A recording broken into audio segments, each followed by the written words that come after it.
Bagaimana keterlibatan Menkominfo Johnny G. Plate dalam kasus korupsi proyek BTS 4G? Kita terhubung dengan Kapus Penkum Kejagung, Ketut Sumedena. Pak Ketut, selamat sore. Terima kasih untuk waktunya bergabung bersama kami di Kompas Petang.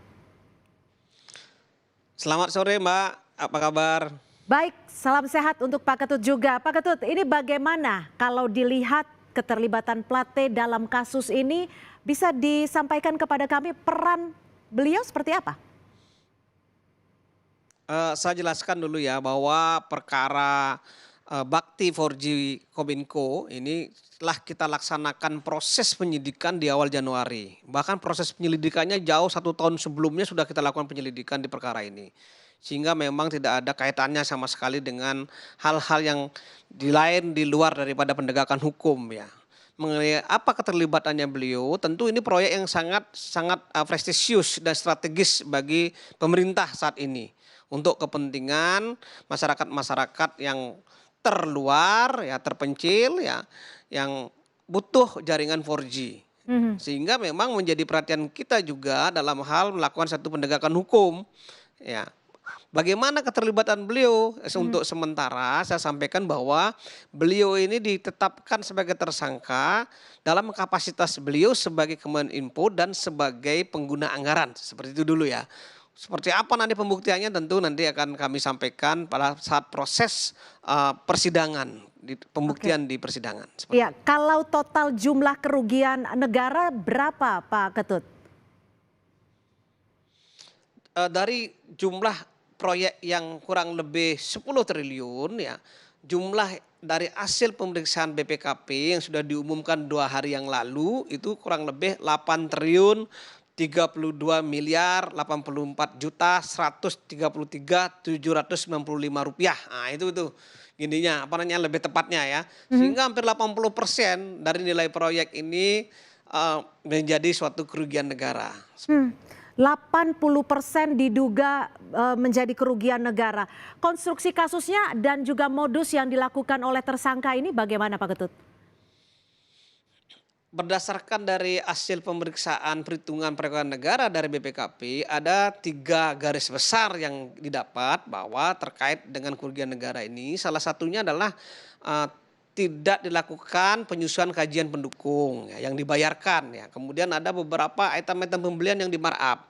Dan ada juga pembayaran BTS yang belum terbangun atau dikerjakan. Itu dibayar juga. Artinya ada yang fiktif juga yang dibayarkan. Itu modus yang 3 item garis besarnya ya. Yang lain-lainnya mungkin nanti akan dirinci pada saat proses penyidikan dan pembuktian di persidangan. Seperti itu Mbak. Oke, Pak Ketut, ini kan ada sejumlah barang bukti yang disita baik dari kantor, rumah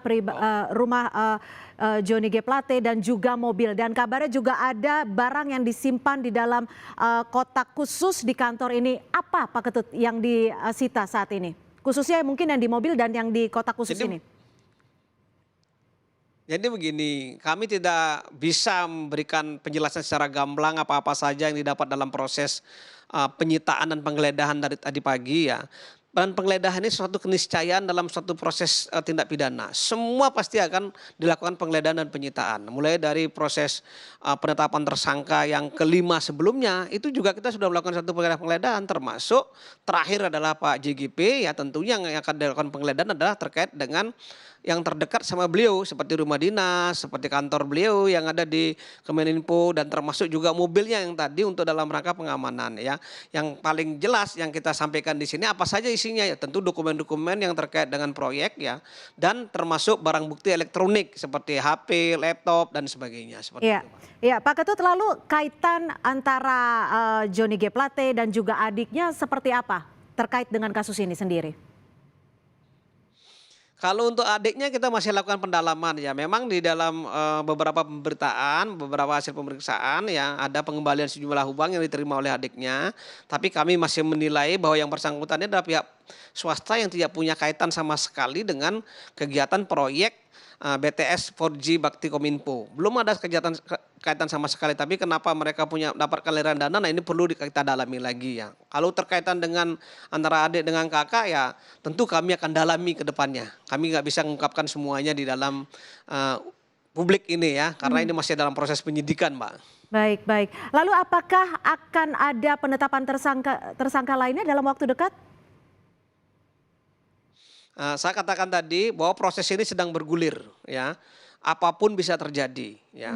Apalagi baru hari ini kita lakukan satu pemeriksaan terhadap 7 orang dan 1 orang kami tetapkan sebagai tersangka. Siapapun yang terlibat secara tegas Pak Jaksa Agung menyampaikan kita akan lakukan upaya-upaya proses pencarian kepada orang yang bertanggung jawab terhadap proyek ini. Semua kita akan gelar secara terbuka, transparan kepada masyarakat seperti itu. Baik, yang terakhir nih Pak Ketut, bagaimana Kejagung sendiri bisa meyakinkan publik bahwa kasus ini memang betul berlatar pidana murni dan tidak ada unsur politik? Nah, tadi saya sampaikan, ini perlu saya sampaikan betul sama teman-teman masyarakat ya, bahwa kasus ini kita melakukan penyelidikan 1 tahun yang lalu. 1 tahun yang lalu.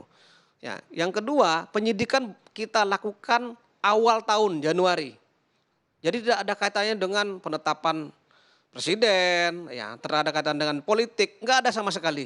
Ya, murni adalah penegakan hukum. Nah, yang ketiga adalah kasus ini kerugiannya sangat signifikan dari jumlah proyek yang diberikan.